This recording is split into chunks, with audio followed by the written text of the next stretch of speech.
ये तो मेरी बेटी रिया है।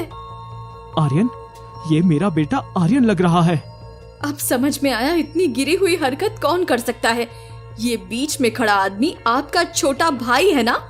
आपके छोटे भाई से उम्मीद भी क्या हो सकती है मिस्टर मारवा? रोहित और अनिका को मिलाने की प्लानिंग अब सनी को भारी पड़ रही थी। फिलहाल वो रोहित के सामने डर और शर्म के मारे अपना सर झुकाए खड़ा था कि तभी रोहित एकदम से अपनी चेयर से उठ खड़ा हुआ। सॉरी भैया, प्लीज थप्पड़ मत मारिए। आप इतने यंग हैंडसम हो, फिर भी सिंगल हो, और आर्यन को भी एक माँ की जरूरत है, तो मैंने सोचा कि भैया को नशे की दवाई देके किसी लड़की के रूम में बंद कर दूं ताकि उनकी सेटिंग हो जाए।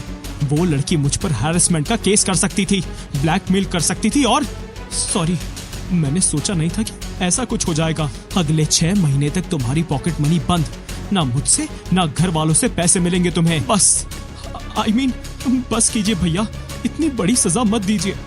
मैं अपने गेमिंग क्रेडिट्स रिचार्ज नहीं किए तो चैंपियनशिप से निकाल दिया जाऊंगा। सनी झूठ मूठ रोते हुए अपने कमरे में चला गया। अनिका के साथ हुए उस अजीब इंटरैक्शन से रोहित शर्मिंदा तो था, लेकिन उससे ज्यादा उसे इस बात की हैरानी थी कि वो अनिका के ख्यालों को अपने दिमाग से क्यों नहीं निकाल पा रहा था। ये अचानक क्या हो गया है मुझे? पहले कभी किसी के लिए ऐसा नहीं लगा है। लगता है ड्रग्स का असर अभी तक नहीं उतरा है। अगली सुबह अनिका को भी ड्रग्स के हैंगओवर से अपना सर भारी सा लग रहा था। आज उसे रोहित की दादी की सर्जरी के लिए चंडीगढ़ निकलना था। पैकिंग शुरू करने से पहले ही उसे रोहित का मैसेज आ गया, जिसमें लिखा था कि दादी को उसने दिल्ली के लाइफ केयर हॉस्पिटल में शिफ्ट कर दिया है और होटल के गेट पर अनिका को एयरपोर्ट ड्रॉप करने वाली कार रेडी है। लेकिन जब अनिका और रिया उस कार में एयरपोर्ट के लिए निकले, तब ड्राइवर ने कुछ ऐसा किया जिसे देखकर अनिका हैरान रह गई। ड्राइवर, एयरपोर्ट गेट तो राइट में चला गया। आप ये गाड़ी किस रूट से ले जा रहे हैं? ये रास्ता डायरेक्ट रनवे पर जाता है मैडम। ये देखिए, सामने आपका प्राइवेट जेट रुका हुआ है। वाह मामा, हम तो सुपरस्टार की तरह ट्रैवल करने वाले हैं, लेकिन हमारे प्राइवेट जेट में ये कौन स्ट्रेंजर्स जा रहे हैं? अरे ये तो किशन मामा और अंजलि मामी है। तुम मिली तो हो उनसे, याद नहीं? अरे हाँ, कैसे हैं आप मेरे ग्रैंड मामा मामी? रिया ने तुरंत ही समझ लिया था कि उसकी जगह आर्यन पिंक फ्रॉक पहनकर इन्हीं रिश्तेदारों से मिलने गया था। वो किशन अंकल के साथ फ्लाइट के आगे वाली सीट पर बैठ गई। रोहित का प्राइवेट जेट बहुत ही शानदार था। उसके पीछे के साइड में तो बड़े से बेडरूम्स भी बने थे। एक सोफे पर बैठते हुए अनिका ने अंजलि से कहा, मामी, आप अचानक यहाँ कैसे? ये सब रोहित की वजह से पॉसिबल हुआ है बेटा। उसे जैसे ही पता चला तुम हमारी भांजी हो, उसने हमारा ट्रेवल साथ में बुक कर दिया। जिस हॉस्पिटल में तुम रोहित की दादी का ऑपरेशन करने वाली हो, सोच रही हूँ उसी हॉस्पिटल में इन्हें ऑब्जर्वेशन के लिए ले आऊं। बहुत अच्छा आइडिया है मामी। अब मैं कुछ देर रेस्ट कर लेती हूँ ताकि ऑपरेशन के लिए फ्रेश रहूँ।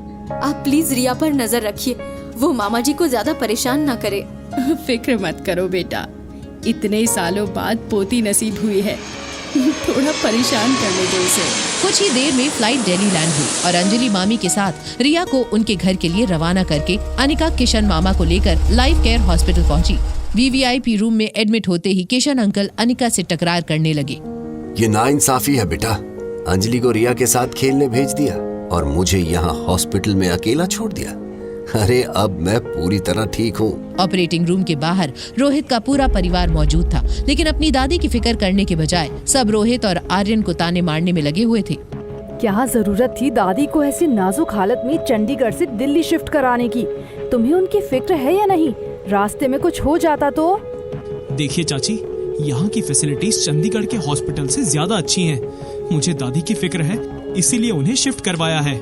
इतनी फिक्र है तो आर्यन को क्यों लाए यहाँ? दादी को गिराना क्या काफी नहीं था कि उनकी सर्जरी में भी बाधा डालने लाया है इस मनुष्य को? डैड, मेरी वजह से दादी ज्यादा बीमार हो गई तो मैं यहाँ नहीं रुकना चाहता। कोई भी नहीं चाहता कि मैं यहाँ पर रहूं। आर्यन की मासूमियत देखकर रोहित को अपनी फैमिली पर और ज्यादा गुस्सा आ गया। उसने आर्यन को एक नर्स के साथ एक प्राइवेट रूम में भेज दिया। आर्यन उस स्टाफ का हाथ पकड़कर जा ही रहा था कि तभी सामने से तेजी से चलती आ रही अनिका नजर आई। आर्यन ने जल्दी से अपना चेहरा नर्स के पीछे छुपा लिया और इससे पहले कि अनिका की नजर आर्यन पर पड़ती, ऑपरेशन थिएटर से एक जूनियर डॉक्टर भागती हुई उसके पास आई। क्या अनिका वक्त पर रोहित की दादी की जान बचा पाएगी? क्या अनिका देख लेगी आर्यन का चेहरा और पहचान लेगी उसे? क्या सनी और बच्चों की शरारत सच में लाई है रोहित और अनिका को एक दूसरे के करीब? जानने के लिए देखिए अगला एपिसोड सिर्फ पॉकेट FM के YouTube चैनल पर। और एक लड़की को देखा तो के सारे एपिसोड्स को सुनने के लिए डिस्क्रिप्शन में दी हुई लिंक से डाउनलोड कीजिए पॉकेट FM।